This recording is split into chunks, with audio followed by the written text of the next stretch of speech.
नमस्कार, एबीपी गंगा देख रहे हैं आप। मैं अवधेश। रुक करते हैं बिहार के पश्चिमी चंपारण का, जहां पर मुख्यमंत्री योगी आदित्यनाथ जनसभा को संबोधित कर रहे हैं।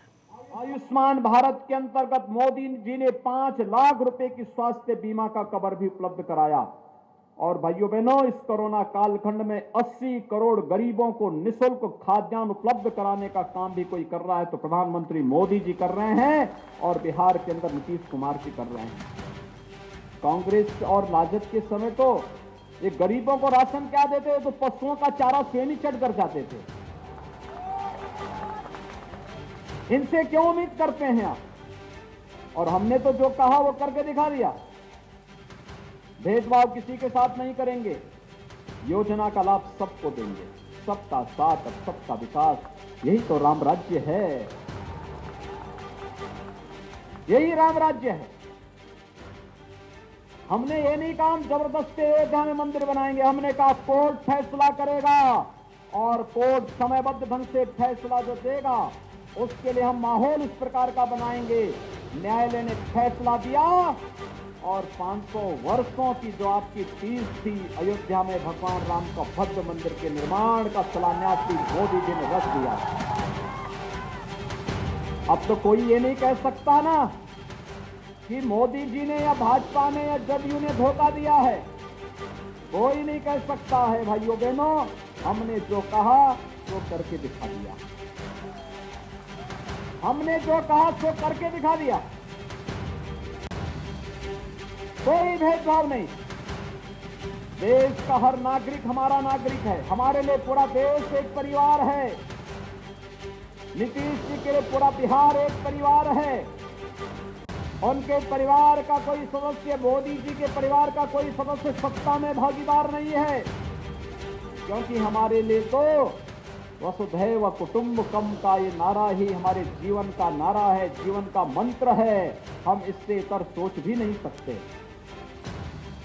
लेकिन जिन्होंने अपने परिवार की खातिर यहाँ के नौजवानों की रोजी और रोजगार पर डकैती डालने का काम किया हो, एक एक नौकरी को बेचने का कार्य किया हो, वे लोग आज रोजगार का झुंझुना पकड़ाने का कार्य कर रहे हैं कि इतने लाख लोगों को नौकरी दे देंगे।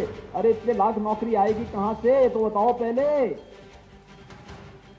जब उन्हें सत्ता मिली थी तब तो उन्होंने यहाँ पे अपहरण का उद्योग प्रारंभ कर दिया था। जो उद्योग थे वो बंद हो रहे थे और अपहरण का एक नया उद्योग प्रारंभ कर दिया था।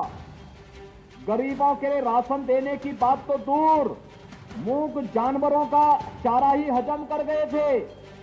किसी गांव को सड़क नहीं, किसी को बिजली नहीं, गरीबों को पानी नहीं, स्वास्थ्य की सुविधा नहीं, और अब आके कह रहे हैं कि हम रोजगार देंगे। कहां से रोजगार वे लोग लेके आ जाएंगे? ये कार्य कोई करेगा तो प्रधानमंत्री मोदी जी और नीतीश कुमार जी मुख्यमंत्री के रूप में बिहार के अंदर करेंगे।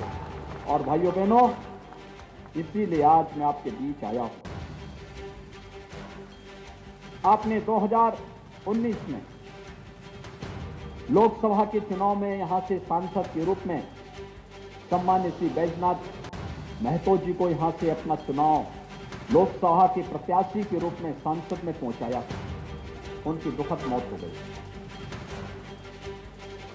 लेकिन आज उनकी यशस्वी विरासत को आगे बढ़ाने के लिए जनसेवा के भाव के साथ फिर से वाल्मीकि नगर और आसपास के क्षेत्र को जंगल पार्टी का गढ़ नहीं बनने देंगे।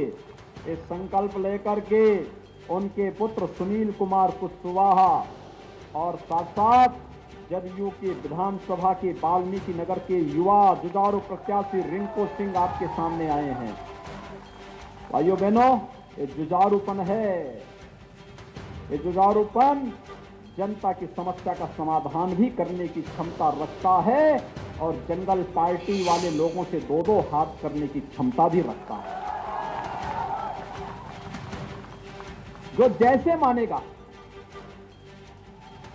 जो जैसे मानेगा उसको उस रूप में मनवाने की कला है इनमें, और करेंगे।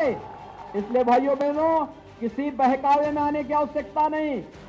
ये दोनों प्रत्याशी, और मैं आपसे अपील करूंगा कि इस जनपद में जितने भी भाजपा, जदयू, वीआईपी या फिर अन्य जो भी हमारे सहयोगी दल हैं, उनके जो भी प्रत्याशी हैं, उन सभी प्रत्याशियों को विजयी बनाने की अपील करने के लिए ही मैं आज विशेष रूप से आया हूं। मैं उत्तर प्रदेश से आया हूं, भगवान राम की भूमि से आया हूं, माता सीता की शरण स्थली में आया हूं और आपसे यही अपील करने के लिए आया हूं। अच्छे लोगों को चुनेंगे, यूपी के साथ बिहार के साथ, यूपी और बिहार मिलकर के विकास करेंगे और भारत दुनिया की एक महाताकत के रूप में आगे बढ़ेगा।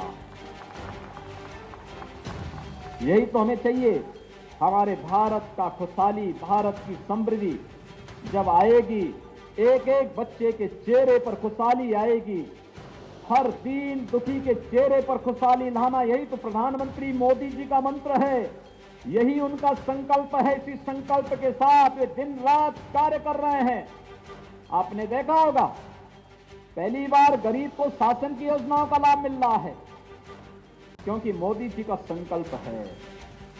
नहीं तो गरीबों के हिस्से में डकैती डालने का कार्य यही कांग्रेस करती थी। आखिर स्वर्गीय राजीव गांधी जी ने यही तो कहा था कि 100 रुपया भेजता हूं और 10 ही रुपया पहुंचता गरीब तक। ये 90 रुपया कौन हजम कर जाता था? कौन हजम करता था? यही कांग्रेसी हजम करते थे, कोई दूसरा थोड़े हजम करता था। गरीब तक तो कुछ पहुंचता ही नहीं था। और प्रधानमंत्री मोदी जी के समय परिवर्तन क्या आया? उन्होंने कहा कि कुछ नहीं भाई, ये बीच के दलाल समाप्त, हम गरीब का खाता खोलेंगे और गरीब के खाते में दिल्ली से या पटना से सीधे पैसा डालेंगे, बीच के दलाल कहीं रहेंगे ही नहीं, तो गरीब को योजना का लाभ मिलेगा। और यही आज हो रहा है भाइयों बहनों। विकास की सोच होनी चाहिए और विकास की सोच के साथ आज प्रधानमंत्री मोदी जी के नेतृत्व में देश एक भारत श्रेष्ठ भारत बनने की ओर अग्रसर है। आज आपने देखा होगा, कल कश्मीर में एक बहुत बड़े आतंकवादी को मारा गया, बहुत बड़े आतंकवादी को। वो भारत की सुरक्षा पे सेंध लगाने के लिए आया था, हमारे जवानों पर छुप करके हमला करता था। भारत के बहादुर जवानों ने उसका काम तमाम कर दिया। आज भारत की तरफ कोई टेढ़ी नजरों से नहीं देख सकता क्योंकि भारत का नेतृत्व मजबूत हाथों में है। और जब यशस्वी और मजबूत हाथों में देश का नेतृत्व होता है तो देश की आन मान और शान पर कोई टेढ़ी नजरों से देखने का तो साहस नहीं कर सकता है। और नहीं तो कांग्रेस के नेतृत्व में यूपीए सरकार थी, राजद भी उसमें सहयोगी था। मुंबई में बम ब्लास्ट हुआ था, सैकड़ों लोग मर गए थे, पूरा देश कह रहा था कि पाकिस्तान ने ये किया है। और जब देश की आवाज में मिलाने के लिए, आवाज मिलाने के लिए कांग्रेस के उस समय के नेतृत्व से कहा गया तो कहते थे कि पाकिस्तान के पास एटम बम है, एटम बम से डर रहे थे। और आपने देखा होगा पुलवामा में, परसों टेलीविजन में आपने देखा होगा पाकिस्तान की संसद का दृश्य कि पुलवामा के समय जब आतंकी हमला सीआरपीएफ के जवानों पे हुआ था, बिहार के भी कुछ जवान शहीद हुए थे और तब भारत के बहादुर जवानों ने पाकिस्तान के अंदर घुस करके आतंकी कैंपों को नष्ट किया था। और उस समय भारत का एक विंग कमांडर पाकिस्तान के अंदर हमला करते हुए जब उनका एयरक्राफ्ट नीचे गिरा तो पाकिस्तान के अंदर उनको बंधक बनाया गया। आपने देखा होगा विंग कमांडर अभिनंदन को पाकिस्तान को 24 घंटे के अंदर उन्हें सकुशल भारत को सुपुर्द करना पड़ा था। और पाकिस्तान की संसद का दृश्य भी आपने देखा होगा जब पाकिस्तान के अंदर कहा जा रहा था कि जब विंग कमांडर को वापस करने की बात आई, भारत ने वार्निंग दे दी थी कि अगर इस समय सीमा के अंदर हमारा विंग कमांडर वापस नहीं आया तो फिर पाकिस्तान इसके परिणाम भुगतने को तैयार रहे। तो आपने देखा होगा कि पाकिस्तान की संसद में ये बातें आ रही हैं कि वहां के प्रधानमंत्री को पसीना आ रहा था, वहां के आर्मी के चीफ को भी पसीना आ रहा था, उसके पैर कांप रहे थे कि कहीं भारत अभी हमला न कर दे। और उन्होंने कहा भैया जल्दी से इनको वापस भारत भेज दो, नहीं तो भारत हमारा काम तमाम कर देगा। यह है भारत का शौर्य और पराक्रम। आज कोई भारत की तरफ टेढ़ी नजरों से देख नहीं सकता, और देखेगा उसकी आंखें भारत के बहादुर जवान निकाल करके तस्तरी में परोस करके भारत की जनता के सामने प्रस्तुत कर देते हैं। यह है हमारा भारत। और नहीं तो इन्होंने भारत को, कांग्रेस ने, राजद ने तो भारत को भी मजबूर भारत कर दिया था। आज मोदी जी उसको मजबूत भारत बना दिए। यहां गरीबों की भी सुनवाई होगी, उत्तर से लेकर दक्षिण तक, पूरब से पश्चिम तक। भारत के किसी नागरिक के साथ कोई भेदभाव नहीं, सुरक्षा सबको, सम्मान सबको, योजनाओं का लाभ सबको। लेकिन भारत की सुरक्षा के साथ, भारत की आन मान और शान के साथ अगर किसी ने खिलवाड़ करने का दुस्साहस किया तो उसका मुंहतोड़ जवाब देने का कार्य भी कोई करेगा तो भारत करेगा, भारत करेगा। अरे मोदी जी के नेतृत्व में आज भारत उन नई ऊंचाइयों को छूता हुआ दिखाई दे रहा है। इसलिए भाइयों बहनों, हमें एक मजबूत भारत के लिए एक समृद्ध बिहार चाहिए, एक सुरक्षित बिहार चाहिए। और उस समृद्ध बिहार और सुरक्षित बिहार को तभी हम बना पाएंगे जब बिहार के अंदर भी एनडीए की सरकार नीतीश कुमार जी के नेतृत्व में एक बार फिर से बनेगी। और इसके लिए सुनील कुमार जी संसद में जाकर के मोदी जी को ताकत देंगे और धीरेन्द्र प्रताप सिंह यानी रिंकू सिंह बिहार विधानसभा में जाकर के एनडीए की सरकार को मजबूती देंगे।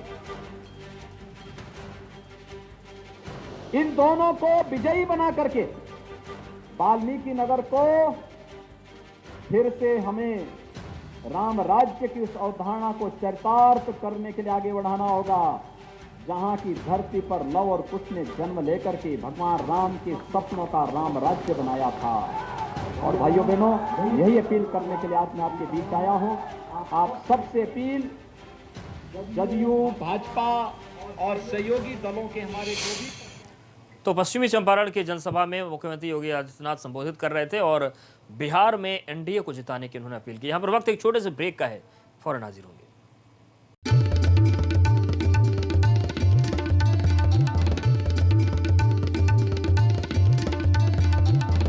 आप देख रहे हैं एबीपी गंगा, खबर आपकी, जुबान